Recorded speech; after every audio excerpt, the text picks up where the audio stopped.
My name is Rose, and I'm 67 years old.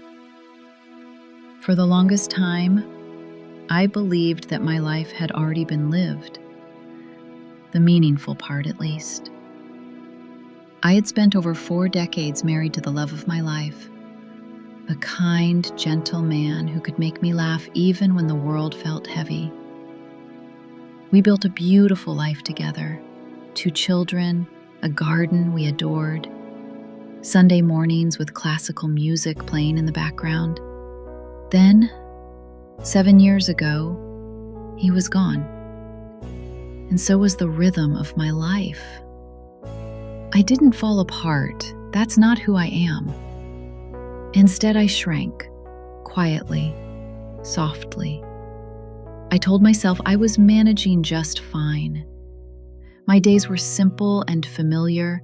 I tended to my roses in the mornings, volunteered at the local library in the afternoons, and spent my evenings with a group of old friends who, like me, mostly spoke of before. We'd talk about our spouses, our children, our old road trips. We'd chuckle, sometimes cry, and always part with the same thought lingering in the air. Those were the days. I had convinced myself that change was a luxury for the young, that adventure had passed me by. I was no longer in the chapter where new beginnings happened. I was in the chapter of winding down. Or so I thought. It started with something small, a leak under my kitchen sink. I had been hearing the slow drip, drip for weeks. I tried to fix it myself, of course, watched a few videos online, poked at a wrench, but eventually I had to admit defeat. My niece, sweet as always, gave me a number, said the plumber was reliable and friendly. His name was Adam. When I opened the door and saw him standing there, I blinked. He was so young, early 30s maybe, tall, sun-kissed, wearing a baseball cap backwards like the boys used to in the 90s. Honestly, I expected someone older, someone with gray at the temples and a stern voice, not this cheerful, energetic man with kind eyes and a toolbox in hand. "Hi, Mrs. Rose?" he asked with a smile. "I'm Adam." "Yes," I replied a bit awkwardly. "Come on in. The sink's been misbehaving." He worked with focus, humming softly as he tightened pipes and replaced parts. I made us some tea, more out of habit than anything, and was surprised when he accepted. Most people his age wouldn't bother. We talked. At first, it was just small talk, weather, books, the way Oregon never seemed to decide whether it wanted to be rainy or sunny. Then something shifted. We started talking about travel, childhood memories, and his recent hiking trip in the Cascades. There was something infectious about the way he described it. The early morning mist, the thrill of getting lost and finding your way back. I hadn't felt that spark of wonder in a long time. He didn't talk down to me. He didn't speak slowly or over-explain. He didn't treat me like an old woman. He just talked. Like we were equals. Like I was still someone who belonged in the world. Over the next few weeks, Adam returned. One day, it was a creaky step. Another, a loose doorknob. Then a flickering light. And each time, I felt myself growing more excited to hear the doorbell ring. Not because I needed the help, really, but because I wanted the company. His presence filled my quiet house with something it had been missing for a long time: laughter. He told the worst jokes, had an endless supply of random facts, and listened, really listened when I spoke. We started having longer conversations. I told him about the wild girl I once was, who danced barefoot at Woodstock and painted in the attic just because she loved how the light poured in. Somehow, between talk of broken faucets and favorite books, I began to remember that girl. One evening, After tightening the hinges on a stubborn cabinet, Adam looked at me and said, "There's a park nearby, right? I was thinking of taking a walk before heading home. Want to come?" I stared at him. Me? Take a walk in the park with a 30-something-year-old man? It felt silly. Inappropriate, maybe. But his eyes were sincere. He wasn't asking out of pity. He genuinely wanted my company. I hesitated.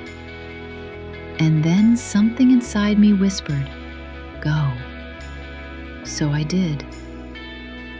The air was crisp. Damp leaves clung to the path. The park was quiet except for the occasional dog walker or jogger. We walked side by side in silence for a bit. And then he started talking about his dreams, the things he wanted to do, the places he wanted to see. "I always thought I'd travel more," he said, "but there's always something in the way." I nodded. I used to say the same thing. Then life just kept going, and I forgot. He looked at me gently. "You don't have to forget." And just like that, I felt my chest tighten. Not with sadness, but with something like hope. That walk changed everything.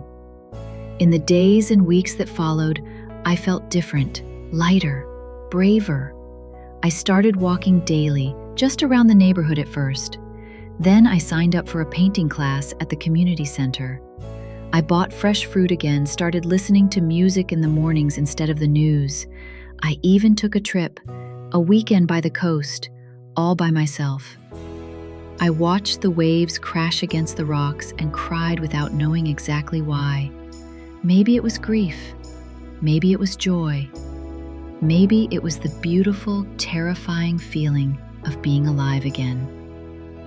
Adam still called sometimes, or sent the occasional text with a photo from a new hike or a funny meme. We didn't need to talk every day. His impact had already been made. One golden evening, Adam stopped by after a long day. We sat on my porch, wrapped in blankets, sipping tea as the sun melted into the trees. "I've been thinking about going back to school," he said. "Maybe study environmental science, make something of all this hiking I do." I smiled. "That sounds perfect." He turned to me. "You know, you've kind of inspired me." That made me laugh. "Me? I'm just an old woman with a leaky sink." He shook his head. "No, you're someone who showed me that it's never too late to live differently. You reminded me to slow down, listen, and really see people." I felt tears prick at my eyes, not because I was sad, but because I was proud. That night, after he left, I sat alone on the porch for a long time, and I realized something.